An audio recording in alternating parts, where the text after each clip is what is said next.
ಗರ್ಭವತಿ ಸವತಿ ಮಗಳು ಭಾಗ 5ರಲ್ಲಿ ತನ್ನ ಮಗಳು ಗೀತನಿಗೆ ಕಾಲ್ ನೋವಿದೆ ಅಂತ ಹೇಳಿ ಗೀತಾಳ ಕಾಲುಗಳನ್ನ ಒತ್ತೋದಕ್ಕೆ ಗರ್ಭವತಿ ಸವತಿ ಮಗಳು ನಂದಿನಿನ ಅಪರ್ಣ ಕೇಳ್ಕೊತಾಳೆ. ತಂಗಿ ಕಾಲನ್ನ ನಾನ್ಯಾಕೆ ಒತ್ತಬೇಕು ಅಂತ ಮೊಂಡತನದಿಂದ ನಂದಿನಿ ಹೇಳ್ತಾಳೆ. ಅದರಿಂದ ಕೋಪಗೊಂಡ ಅಪರ್ಣ ಬಿಸಿ ಬಿಸಿ ಚಹಾನ ಅವಳ ಕೈ ಮೇಲೆ ಸುರಿತಾಳೆ. ಇಷ್ಟರಲ್ಲಿ ನಾನು ಡೈರೆಕ್ಟರ್ ಅಂತ ಹೇಳ್ಕೊಂಡು ಸುದರ್ಶನ್ ಅಪರ್ಣನ್ ಮನೆಗೆ ಬರ್ತಾನೆ. ಗೀತಾಳ ಅಂದನ ನೋಡಿ ತುಂಬಾ ಅಂದವಾಗಿದ್ದಾಳೆ ಅನ್ಕೊಂಡು ರೇಟ್ ಚೆನ್ನಾಗಿ ಸಿಗುತ್ತೆ ಅನ್ಕೊಂಡು ಸಿಟಿಗೆ ಪಾರ್ಸೆಲ್ ಮಾಡಬಹುದು ಅಂತ ಸುದರ್ಶನ್ ಯೋಚಿಸ್ತಾನೆ. ತನ್ನ ಅಸಲಿ ಬಣ್ಣನ ಬಯಲ್ ಮಾಡದೆ ತಾನು ಡೈರೆಕ್ಟರ್ ಅಂತ ಹೇಳ್ಕೊಂಡು ಗೀತಾಳನ್ನ ಬೇರೆ ಬೇರೆ ಬಟ್ಟೆಯಲ್ಲಿ ಫೋಟೋ ತೆಗಿಬೇಕು ಅಂತ ಗೀತಾಳನ್ನ ಸುದರ್ಶನ್ ಕೇಳ್ಕೊತಾನೆ. ಅದಕ್ಕೆ ಅಪರ್ಣ ಟೈಲರ್ ಪರಮೇಶನ್ ಹತ್ರ ಇರೋ ಬಟ್ಟೆಗಳನ್ನ ಇಸ್ಕೊಂಡ್ ಬರೋದಕ್ಕೆ ಹೋಗ್ತಾಳೆ. ಮನೆಗೆ ವಾಪಸ್ ಬರ್ತಿರುವಾಗ ಹುಲಿ ಕಾಣಿಸುತ್ತೆ. ಹುಲಿಯನ್ನ ನೋಡಿದ ಅಪರ್ಣ ತಪ್ಪಿಸ್ಕೊಳ್ಳೋದಕ್ಕೆ ಅಂತ ಹೋಗಿ ಒಂದು ಬಾವಿಲಿ ಹಾಕ್ತಾಳೆ. ಅದನ್ನ ನೋಡಿದ ಹುಲಿ ಬಾವಿ ಹತ್ರನೇ ಸುತ್ತಲೂ ಸುತ್ತ ಹಾಕ್ತಾ ಇರುತ್ತೆ. ಇನ್ನು ಅದಾದ್ಮೇಲೆ ಏನಾಯ್ತು ಅಂತ ಈಗ ಗರ್ಭವತಿ ಸವತಿ ಮಗಳು ಭಾಗ 6ರಲ್ಲಿ ತಿಳ್ಕೊಳ್ಳೋಣ. ಹುಲಿಯಿಂದ ತಪ್ಪಿಸ್ಕೊಳ್ಳೋದಕ್ಕೆ ಬಾವಿಗೆ ಹಾರಿದ ಅಪರ್ಣ ಹಗ್ಗ ಹಿಡ್ಕೊಂಡು ನೇತಾಡ್ತಿರ್ತಾಳೆ. ಗೀತಾ ಗೀತಾ, ಲೇ ಸವತಿ ಮಗಳೇ, ಯಾರಾದ್ರೂ ಇದ್ದೀರಾ? ನನ್ನನ್ನು ಯಾರಾದ್ರೂ ಕಾಪಾಡಿ, ನಾನ್ ಬಾವಿಯಲ್ಲಿ ಬಿತ್ತಿದ್ದೀನಿ, ಯಾರಾದ್ರೂ ಕಾಪಾಡಿ ಅಂತ ಅಪರ್ಣ ಕೂಗ್ಕೋತಾಳೆ. ಬಾವಿ ಹತ್ರನೇ ಸುತ್ತ ಹಾಕ್ತಿದ್ದ ಹುಲಿ ಆ ಕೂಗನ್ನ ಕೇಳಿಸ್ಕೊಂಡು ಜೋರಾಗಿ ಗರ್ಜಿಸುತ್ತೆ. ಅದನ್ನ ಕೇಳಿಸ್ಕೊಂಡ ಅಪರ್ಣ ಗಾಬರಿ ಪಟ್ಕೋತಾಳೆ. ಭಯ ಪಟ್ಕೊಂಡು ಸ್ವಲ್ಪ ಹಗ್ಗನ ಬಿಟ್ಬಿಡ್ತಾಳೆ. ಅಷ್ಟೇ ಜರ್ಕ್ ಅಂತ ಸ್ವಲ್ಪ ಕೆಳಗಡೆ ಅಪರ್ಣ ಜಾರ್ ಬಿಡ್ತಾಳೆ. ಅಯ್ಯೋ, ಈ ಹುಲಿ ನನ್ಗೋಸ್ಕರನೇ ಇಲ್ಲಿದೆಯೇನೋ. ನಾನು ಇಲ್ಲಿ ಕಿರ್ಚ್ತಿದ್ರೆ ಅದು ಅಲ್ಲಿ ಕಿರ್ಚ್ತಿದೆ. ನಾನು ನಿಶಬ್ದವಾಗಿದ್ರೆ ಮನುಷ್ಯರು ಯಾರು ಇಲ್ಲ ಅಂತ ಅನ್ಕೊಂಡ್ ಹೋಗುತ್ತೇನೋ. ಸ್ವಲ್ಪ ತೇನ್ ಮಾತಾಡ್ದೆ ಹಿಂಗೆ ಇರೋಣ. ಅಪರ್ಣ ಈ ತರ ಅನ್ಕೊಳ್ತಾ ಬಾವಿಲಿ ಹಗ್ಗ ಹಿಡ್ಕೊಂಡು ಹಾಗೆ ನೇತಾಡ್ತಿರ್ತಾಳೆ. ಇನ್ನು ಅದೇ ಬಾವಿ ಹತ್ರ ಇರುವಂತ ಹುಲಿ ದಿಕ್ಕುಗಳನ್ನ ನೋಡ್ತಿರುತ್ತೆ. ಯಾರೊಬ್ರು ಕಾಣಿಸ್ಕೊಳ್ಳೋದಿಲ್ಲ. ಅದಕ್ಕೆ ಆ ಹುಲಿ ಅದೇ ಬಾವಿ ಹತ್ರ ಮಲ್ಕೊಳ್ಳುತ್ತೆ. ಇನ್ನು ಸೋಫಾ ಮೇಲೆ ಕುತ್ಕೊಂಡಿರುವ ಡೈರೆಕ್ಟರ್ ಸುದರ್ಶನ್ ಎದುರಿ ನಿಂತ್ಕೊಂಡು ನಾಚ್ಕೊಳ್ತಿರುವಂತಹ ಗೀತಾನ್ನ ನೋಡ್ತಿರ್ತಾನೆ. ಗೀತಾನು ಸಹ ತುಂಬಾ ನಾಚ್ಕೊಳ್ತಾ ಸುದರ್ಶನ್ ನೋಡ್ತಿರ್ತಾಳೆ. ಡೈರೆಕ್ಟರ್ ಅವರೇ, ಏನ್ ಹಂಗ್ ನೋಡ್ತಿದ್ದೀರಾ? ನನ್ಗೆ ಭಯ ಆಗ್ತಿದೆ. ಭಯ ಯಾಕೆ ಪಡ್ತೀಯ ಗೀತಾ? ನಾನ್ ನೋಡ್ತಾ ಇರೋದು ನಿನ್ನನ್ನಲ್ಲ, ನಿನ್ನಲ್ಲಿರೋ ಅಂದಾನ. ಈ ಅಂದದಿಂದಲೇ ನೀನು ದೊಡ್ಡ ಹೀರೋಯಿನ್ ಆಗ್ತೀಯ. ಆವಾಗ ನೀನು ನಮ್ಮನ್ನ ನೆನೆಸ್ಕೊಳ್ತೀಯ ಗೀತಾ? ಏನ್ರಿ ಹಂಗ್ ಹೇಳ್ಬಿಟ್ರಿ? ನನ್ಗೆ ಹೀರೋಯಿನ್ ಆಗಿ ಅವಕಾಶ ಕೊಡ್ತಿರೋದೇ ನೀವಲ್ವಾ? ನಿಮ್ಮನ್ನ ನಾನೆಂಗ್ ಮರ್ತೋಗ್ತೀನಿ ಹೇಳಿ? ಅದೇನೋ ನಿಜ, ಆದ್ರೆ ನಿಮ್ಮಮ್ಮ ಎಲ್ಲಿ? ಇನ್ನೂ ಬರ್ಲೇ ಇಲ್ವಲ್ಲ? ನೋಡ್ತೀನಿ ರೀ ಅಂತ ಹೇಳಿ ಗೀತಾ ಹೊರಗಡೆ ಬರ್ತಾಳೆ. ಬಾವಿ ಹತ್ರ ಇರೋ ಹುಲಿನ ನೋಡ್ದೆ ಗೀತಾ ಹೀಗಂತಾಳೆ. ಅಮ್ಮ ಅಮ್ಮ, ಎಲ್ ಕಳ್ಸಿದ್ರು ಅಲ್ಲೇ ನಿಂತ್ಕೊಂಡು ಮಾತಾಡೋದು ಅಭ್ಯಾಸ ಆಗ್ಬಿಡ್ತು ಅಂತ ಮಾತಾಡ್ಕೊಳ್ತಾ ಮುಂದಕ್ಕೆ ಹೋಗ್ತಾ ಇರುವಂತಹ ಗೀತಾನ ನೋಡಿ ಬಾವಿಲಿ ನೇತಾಡ್ತಾ ಇರುವಂತಹ ಅಪರ್ಣ ಕಂಗಾಲಾಗ್ತಾಳೆ. ಗೀತಾ, ಆಚೆ ಬರ್ಬೇಡ್ವೆ, ಹುಲಿ ಬಾವಿ ಹತ್ರ ಇದೆ. ಅದು ನಿನ್ನ ನೋಡಿದ್ರೆ ಸಾಯಿಸ್ಬಿಡುತ್ತೆ. ಹೋಗಮ್ಮ, ಒಳಗಡೆ ಹೋಗು ಅಂತ ಅಪರ್ಣ ಜೋರಾಗಿ ಕೂಕೋತಾಳೆ. ತನ್ನ ತಾಯಿ ಮಾತುಗಳು ಗೀತನಿಗೆ ಕೇಳಿಸ್ತಿರುತ್ತೆ. ಆದ್ರೆ ತಾಯಿ ಕಾಣಿಸ್ತಾ ಇಲ್ಲ ಅಂತ ಗೀತಾ ಸುತ್ತಲೂ ನೋಡ್ತಾಳೆ. ಅಮ್ಮ, ಎಲ್ಲಿದೀಯೇ? ನಿನ್ ಮಾತ್ ಕೇಳಿಸ್ತಿದೆ, ಆದ್ರೆ ನೀನ್ ಕಾಣಿಸ್ತಿಲ್ಲ. ಗೀತಾ, ಬಾವಿ ಹತ್ರ ಹುಲಿ ಇದೆ, ಒಳಗಡೆ ಹೋಗೆ. ಆ ಕೂಗಿಗೆ ಬಾವಿ ಹತ್ರ ಮಲಗಿರುವ ಹುಲಿ ಎಚ್ಚರವಾಗುತ್ತೆ.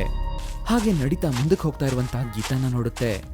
ತುಂಬಾ ಸಂತೋಷದಿಂದ ಹುಲಿ ಘರ್ಜಿಸುತ್ತೆ. ಅಲ್ಲಿಂದ ಹುಲಿ ಓಡಕ್ ಶುರು ಮಾಡುತ್ತೆ. ಅದನ್ನ ನೋಡಿದ ಗೀತಾ ಭಯ ಪಟ್ಕೋತಾಳೆ. ಅಯ್ಯೋ ದೇವ್ರೆ, ಹುಲಿ ಹುಲಿ ಅಂತ ಭಯ ಪಟ್ಕೊಂಡು ಗೀತಾ ನಿಂತಿರೋ ಜಾಗದಿಂದ ಓಡ್ತಾ ಹೋಗಿ ಬಾಗ್ಲು ಹಾಕೋತಾಳೆ. ಬಾವಿಲಿರುವಂತ ಅಪರ್ಣ ಗೀತಾಳ ಕೂಗನ್ನ ಕೇಳಿಸ್ಕೊಂಡು ಇನ್ನಷ್ಟು ಕಂಗಾಲಾಗ್ತಾಳೆ. ದೇವ್ರೆ, ನನ್ ಮಗಳಿಗೆ ಏನಾಗ್ದೆ ಕಾಪಾಡಪ್ಪ. ಬೇಕಾದ್ರೆ ಗರ್ಭವತಿ ಸವಿತಿ ಮಗಳಿದ್ದಾಳಲ್ವಾ, ಅವಳನ್ನ ಈ ಹುಲಿಗೆ ಬಲಿ ಕೊಡು. ಹಾಗ್ ನಿನಗ್ ಬೇಕಾದ್ರೆ ನನ್ ಕೂದ್ಲು ಕೊಡ್ತೀನಿ ಸಂತೋಷವಾಗಿ ಅಂತ ಅಪರ್ಣ ಅನ್ಕೋತಿರ್ತಾಳೆ.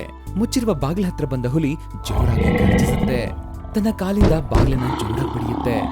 ಮನೇಲಿರುವ ಗೀತಾ ಮತ್ತೆ ಸುದರ್ಶನ್ ಆ ಹುಲಿ ಗರ್ಜಿಸ್ತಾ ಇರೋದಕ್ಕೆ ಮತ್ತು ಬಾಗಿಲು ಬಡಿತಾ ಇರೋದಕ್ಕೆ ಗಾಬರಿ ಪಟ್ಕೊಳ್ತಾರೆ. ಗೀತಾ, ಏನಾಯ್ತು? ಬಂದಿರೋದು ಹುಲಿ ಅನ್ಸತ್ತೆ. ಹೌದ್ ಡೈರೆಕ್ಟರ್ ಅವರೇ, ಹುಲಿ ಬಂದಿದೆ. ಸ್ವಲ್ಪದಲ್ಲಿ ಮಿಸ್ ಆದೆ, ಇಲ್ಲ ಅಂದ್ರೆ ನಾನು ಇವತ್ತು ಹುಲಿಗ್ ಬಲಿ ಆಗ್ಬಿಡ್ತಿದ್ದೆ. ಮತ್ತೆ ಸಿನಿಮಾ ಇಂಡಸ್ಟ್ರೀಸ್ ನನ್ನಂತಹ ಸೂಪರ್ ಹೀರೋಯಿನ್ ಮಿಸ್ ಮಾಡ್ಕೋತಿದ್ರು. ಆದ್ರೆ ದೇವ್ರ ಹಂಗ ಆಗಕ್ ಬಿಟ್ಟಿಲ್ಲ, ನನ್ನನ್ ಕಾಪಾಡ್ಬಿಟ್ಟ. ಹೀಗೆ ಗೀತಾ ತನ್ನ ಅಂದನ ತಾನೇ ಮೆಚ್ಕೊಳ್ತಿರುವಾಗ ಇದನ್ನ ಕೇಳಿಸ್ಕೊಂಡ ಸುದರ್ಶನ್ ತನ್ನ ಮನಸ್ಸೊಳಗೆ ಈ ರೀತಿ ಅನ್ಕೊಳ್ತಾನೆ. ಹೊಚ್ಚಿ, ನಾನ್ ಹೇಳಿರೋದು ನಿಜ ಅನ್ಕೊಂಡ್ಬಿಟ್ಟಿದ್ದಾಳೆ. ಇವಳಿಗಿಂತಲೂ ಚೆನ್ನಾಗಿರೋ ಹುಡುಗಿರು ಅಲ್ಲಿ ಬಿಡ್ಗಾಸ್ಗೂ ಬೇಡ್ಕೋತಿದ್ದಾರೆ ಅಂತ ಇವಳಿಗೆ ಗೊತ್ತಿಲ್ಲ.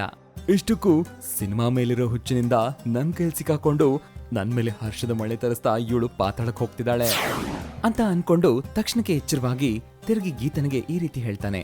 ಹೌದು ಗೀತಾ, ನೀನ್ ಹೇಳಿದ್ ಸರಿನೇ. ನೀನು ಹುಲಿ ಬಾಯಿಗೆ ಸಿಕ್ಕಿ ಸತ್ತು ಹೋದ್ರೆ ನನಗೆ ಟೈಮ್ ಎಲ್ಲಿದೆ ಇನ್ನೊಬ್ಬ ಹುಡುಗಿನ ಹುಡ್ಕೋದಕ್ಕೆ ಮತ್ತೆ ಅವ್ರಿಗೆ ಮಾರೋದಿಕ್ಕೆ? ಆ ಮಾತನ್ನ ಕೇಳಿಸ್ಕೊಂಡ ಗೀತಾ ಆಶ್ಚರ್ಯದಿಂದ ನೋಡ್ತಾಳೆ. ತಕ್ಷಣಕ್ಕೆ ಹೀಗೆ ಹೇಳ್ತಾಳೆ. ಮಾರ್ತೀರಾ? ಮಾರೋದೇನು? ಯಾರನ್ನ ಯಾರಿಗ್ ಮಾರ್ತೀರಾ? ನಿಜವಾಗ್ಲೂ ನೀವು ಸಿನಿಮಾ ಡೈರೆಕ್ಟ್ರಾ? ನನ್ಗೇನೋ ಡೌಟ್ ಆಗಿದೆ. ಆ ಮಾತು ಕೇಳಿಸ್ಕೊಂಡು ಸುದರ್ಶನ್ ಗಾಬರಿ ಪಡ್ತಾನೆ.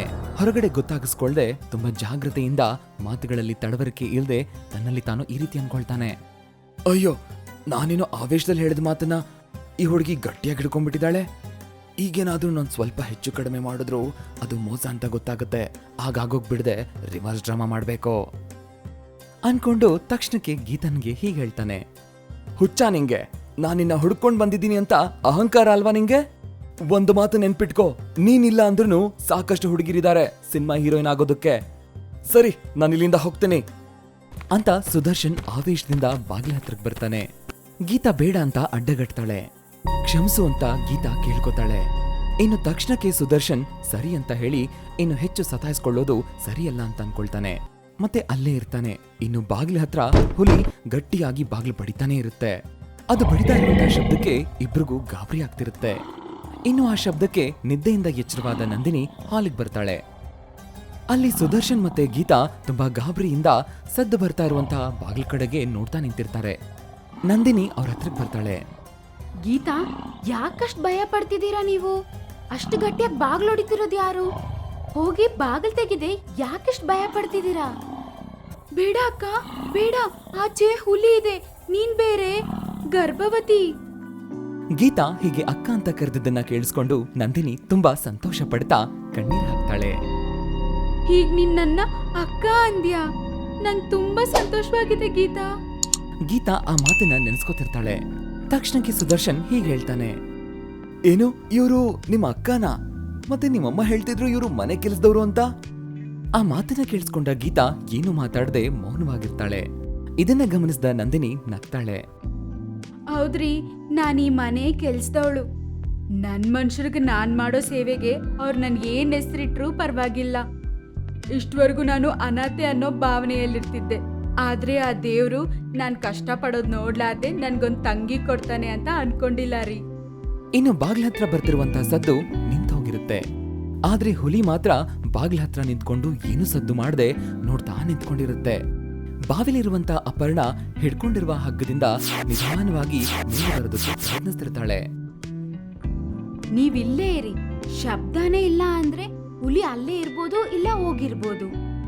ಎರಡು ವಿಧವಾಗಿ ನಾವ್ ಯೋಚನೆ ಮಾಡ್ಬೇಕು. ನಾನ್ ಹೋಗಿ ನೋಡ್ತೀನಿ ಅಂತ ನಿಧಾನವಾಗಿ ಬಂದು ಪಕ್ಕದಲ್ಲಿರೋ ಕಿಟಕಿಯಿಂದ ನಂದಿನಿ ನೋಡ್ತಾಳೆ. ಹುಲಿ ಏನು ಸದ್ದು ಮಾಡದೆ ಬಾಗ್ಲ ಹತ್ರನೇ ಹಾಗೆ ನಿಂತ್ಕೊಂಡು ತುಂಬಾ ಕೋಪದಿಂದ ನೋಡ್ತಿರುತ್ತೆ. ತಾನ್ ನೋಡಿದಾದ್ಮೇಲೆ ಗೀತನ ಕರೀತಾಳೆ. ಗೀತನು ಸಹ ಕಿಟಕಿ ಹತ್ರಕ್ಕೆ ಬಂದು ಹುಲಿನ ನೋಡ್ತಾಳೆ. ಏನ್ ಮಾಡಿದ್ರೆ ಈ ಹುಲಿ ಇಲ್ಲಿಂದ ಹೋಗುತ್ತೋ ಅರ್ಥ ಆಗ್ತಿಲ್ಲ. ಅದಾಯ್ತು ಗೀತಾ, ಅಮ್ಮ ಎಲ್ಲಿ? ಅಮ್ಮನ ಟೈಲರ್ ಪರಮೇಶ್ ಮನೆಗೆ ಹೋಗಕ್ ಕೇಳಿದೆ, ಅಲ್ಲೇ ಹೋದ್ಲು, ಇನ್ನ ಬಂದಿಲ್ಲ. ಒಂದ್ ವೇಳೆ ಹುಲಿ ಇದೆ ಅಂತ ಅವ್ರ ಮನೆ ಹತ್ರನೇ ಇದ್ದಾಳೇನೋ ಅಂತ ಅನ್ಕೋತಿದೀನಿ. ಹೌದಾ? ಆದ್ರೂ ಪರವಾಗಿಲ್ಲ, ಒಂದ್ಸಲ ಪರಮೇಶ್ಗೆ ಫೋನ್ ಮಾಡಿ ಕೇಳು. ಅಲ್ಲೇ ಇದೀನಿ ಅಂತ ಹೇಳಿದ್ರೆ ನಮ್ ಮನೆ ಹತ್ರ ಹುಲಿ ಇದೆ, ಅದು ಹೋದ್ಮೇಲೆ ಫೋನ್ ಮಾಡ್ತೀನಿ, ಆಮೇಲೆ ಬಾ ಅಂತ ಹೇಳು. ಹಾ, ಹಂಗೆ ಹೇಳ್ತೀನಿ ಅಂತ ಗೀತಾ ಫೋನ್ ತಗೊಂಡು ಪರಮೇಶ್ಗೆ ಫೋನ್ ಮಾಡ್ತಾಳೆ. ಆಗ ಪರಮೇಶ್ ಕಾಲ್ ರಿಸೀವ್ ಮಾಡ್ತಾನೆ. ಹಲೋ, ಹೇಳಿ, ಯಾರು ಮಾತಾಡ್ತಿರೋದು? ಹಲೋ ಅಂಕಲ್, ನಾನು ಗೀತಾ ಮಾತಾಡ್ತಿದ್ದೀನಿ. ನಮ್ಮಮ್ಮ ಅಲ್ಲೇ ಇದ್ದಾಳಾ? ಇಲ್ವಲ್ಲಮ್ಮ, ಈಗಷ್ಟೇ ಹೋದ್ರಲ್ವಾ. ಇಷ್ಟೊತ್ತು ಯಾಕೆ ನಮ್ಮ ಅಂಗಡಿಲಿ ಇರ್ತಾರೆ? ಏನಾಯ್ತಮ್ಮ? ಅಮ್ಮ ಇನ್ನು ಮನೆಗ್ ಬಂದಿಲ್ವಾ? ಇಲ್ಲ ಅಂಕಲ್, ಇನ್ನ ಬಂದಿಲ್ಲ. ಆಚೆ ಹೋಗಿ ನೋಡೋಣ ಅಂದ್ರೆ ನಮ್ ಮನೆ ಮುಂದೆ ಹುಲಿ ಬಂದು 1 ಅವರ್ ಇಂದ ಸುತ್ತಾಡ್ತಾನೇ ಇದೆ ಅಂಕಲ್ ಅಂತ ಗೀತಾ ಹೇಳ್ತಿದ್ದ ಹಾಗೆ ಪರಮೇಶ್ಗೆ ಗಾಬರಿ ಆಗುತ್ತೆ. ಏನು ನಿಮ್ ಮನೆ ಹತ್ರ ಹುಲಿ ಇದೆಯಾ? ಯಾರು ಹೊರಗ್ ಬರ್ಬೇಡಿ, ಹುಷಾರಾಗಿರಿ. ನಿಮ್ಮಮ್ಮ ಎಲ್ಲೇ ಇದ್ರೂ ಸುರಕ್ಷಿತವಾಗಿರ್ತಾರೆ, ಗಾಬರಿ ಆಗ್ಬೇಡಿ. ಇನ್ನು ಇದಾದ್ಮೇಲೆ ಏನಾಗುತ್ತೆ, ಹುಲಿ ಬಾಯಿಗೆ ಯಾರು ಆಹಾರ ಹಾಕ್ತಾರೆ, ಇದನ್ನ ನಾವು ಗರ್ಭವತಿ ಸವತಿ ಮಗಳು ಭಾಗ 7ರಲ್ಲಿ ತಿಳ್ಕೊಳ್ಳೋಣ. ಅಲ್ಲಿವರೆಗೂ ವೇಟ್ ಮಾಡಿ. ಈ ಸ್ಟೋರಿ ನಿಮ್ಗೆ ಇಷ್ಟ ಆಗಿದ್ರೆ ಲೈಕ್ ಮಾಡಿ, ಕಮೆಂಟ್ ಮಾಡಿ, ಮತ್ತೆ ಇದೇ ತರದ ಇಂಟ್ರೆಸ್ಟಿಂಗ್ ಸ್ಟೋರೀಸ್ಗಳಿಗಾಗಿ ನಮ್ಮ ಚಾನೆಲ್ನ ಈಗಲೇ ಸಬ್ಸ್ಕ್ರೈಬ್ ಮಾಡಿ. Thanks for watching.